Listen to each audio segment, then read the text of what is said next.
Assalamualaikum warahmatullahi wabarakatuh. Perkenalkan, kami dari kelompok 5 yang beranggotakan Alvin Akbar, Erni Suhesti, dan Titi Enda Fatmawati.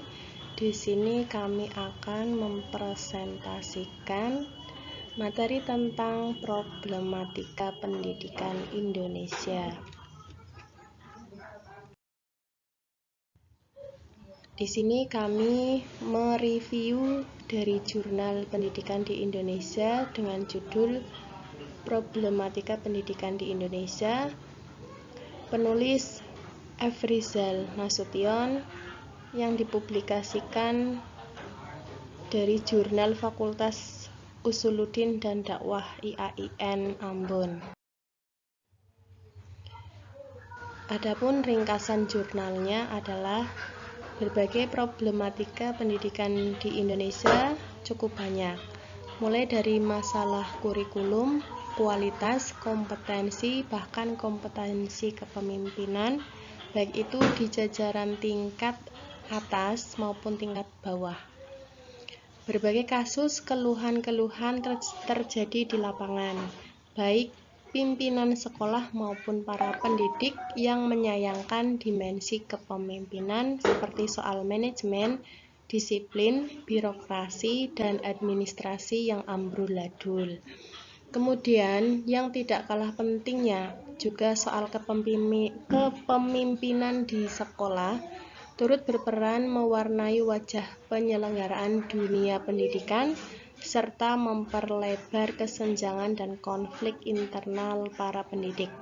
Ditambah lagi dengan pemberlakuan otonomi daerah, di mana sistem pendidikan nasional dituntut untuk melakukan perubahan dan penyesuaian sehingga dapat mewujudkan proses pendidikan yang demokratis, memperhatikan keberagaman, memperhatikan kebutuhan daerah, serta mendorong peningkatan partisipasi masyarakat.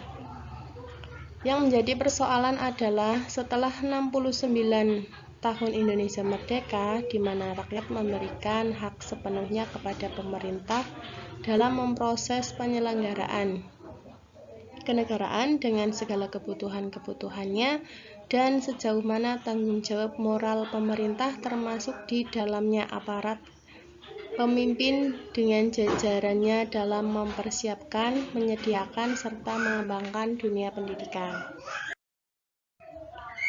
Adapun dari hasilnya yaitu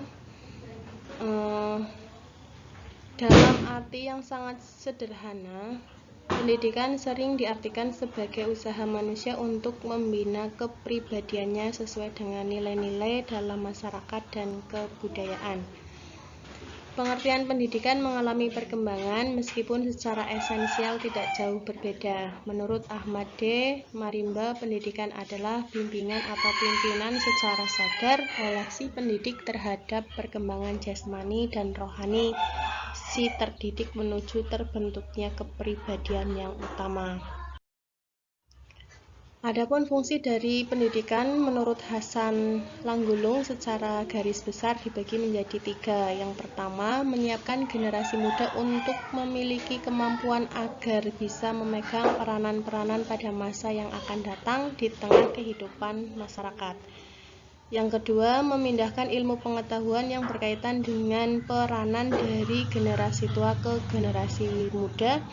Yang ketiga, memindahkan nilai-nilai generasi tua ke generasi muda dengan tujuan agar keutuhan dan kesatuan masyarakat terpelihara sebagai syarat utama berlangsungnya kehidupan suatu masyarakat dan juga peradaban.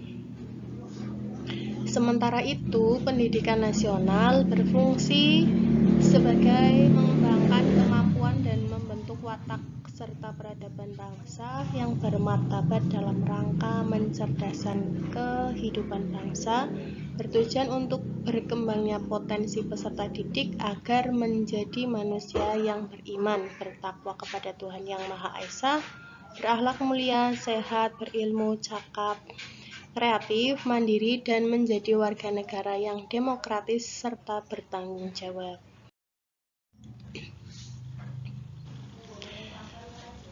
Selanjutnya, problematika pendidikan di Indonesia meliputi yang pertama, kesenjangan pendidikan.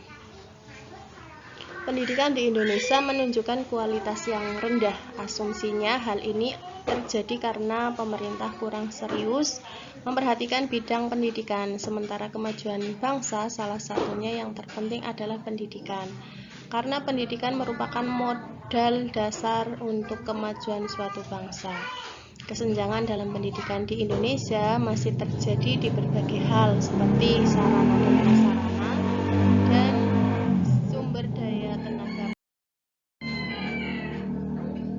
Berkaitan dengan sarana dan prasarana, masalah sarana dan prasarana keterkaitannya tentunya dengan anggaran pendidikan. Menyangkut anggaran pendidikan merupakan salah satu faktor yang cukup memberikan pengaruh terhadap mutu dan kesesuaian pendidikan adalah anggaran pendidikan yang memadai. Anggaran pendidikan ini akan menyangkut besarnya anggaran dan alokasi anggaran. Selanjutnya tentang tenaga pendidik. Kualitas dan kuantitas guru saat ini juga merupakan hal yang dilematis. Secara objektif, jumlah guru saat ini memang kurang memadai.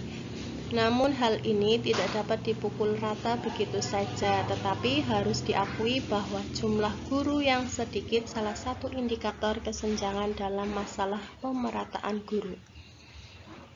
Jumlah guru yang kurang memadai ini banyak terjadi di daerah pedesaan, terpencil, dan perbatasan. Jumlah guru hanya ada sekitar 3-4 orang. Sementara itu di daerah perkotaan yang sarana dan prasarananya memadai, terjadi penumpukan guru. Belum lagi berbicara mengenai kualitas guru. Seorang guru yang memiliki posisi strategi dalam usaha tercapainya kualitas pendidikan yang semakin baik amat dituntut kemampuan profesionalnya. Kemudian tantangan dan prospek pendidikan di Indonesia.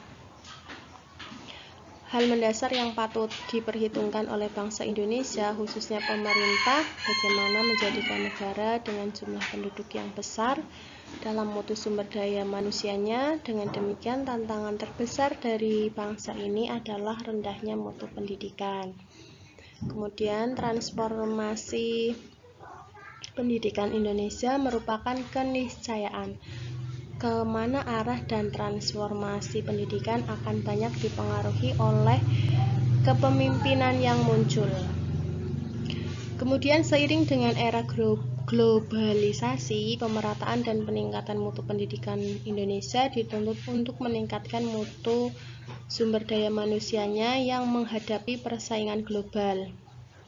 Tentang prospek pendidikan nasional ke depan dalam menghadapi era perkembangan globalisasi, kesadaran. Kemudian tantangan selanjutnya adalah global. Tentang peningkatan sumber daya manusia adalah sebuah keharusan bagi dunia pendidikan. Hal ini karena pendidikan sebagai bentuk investasi dalam mempersiapkan kualitas sumber daya manusia Indonesia yang berkualitas.